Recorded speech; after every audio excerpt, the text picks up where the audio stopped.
Capsicum, 2 వంకాయలు, 2 capsicum, కొన్ని బీరకాయలు ఉన్నాయి, టమాటా, ఉల్లిపాయ, మిర్చి.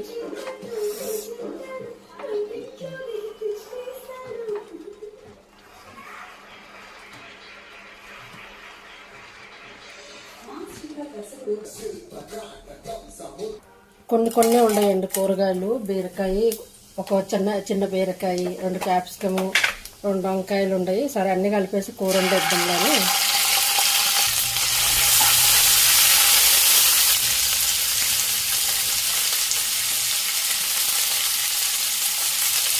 గుత్తొంకాయ చేద్దామని చూసా, లేవు వంకాయలు. మొన్న ఏంటంటే తక్కువ ఉంటాయి ఒక రోజు, అట్లానే అయిపోయినాయి వంకాయలు.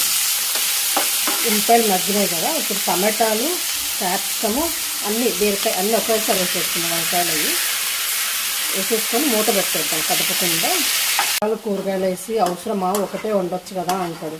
కాకపోతే అన్నీ అంటే ఇప్పుడు ఒక బీరకాయ, చిన్న బీరకాయ ఉంది, 3 క్యాప్సికమ్ ఉన్నాయి, 2-3 వంకాయలు ఉన్నాయండి చిన్నవి. అవి ఒక్కొక్కటి ఏం కూర అవుతుంది చెప్పండి. అందుకని అన్నీ కలిపి చేసుకుని కొంచెం బాగుంటుంది కదా కూర. ఏమవుతుంది మామూలుగా కర్రీ అన్నీ కలిపి చేసుకుంటేనే కదా.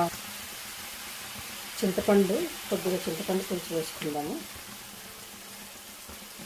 ఉప్పు, కారం అండి చూసుకొని వేసుకుందాము. చాలు, ఎందుకంటే అది కొద్దిగా కారమే ఉంటుంది. ఉప్పు ఇందాక వేసాను, కొంచెం వేస్తున్నా. ధనియాల పొడి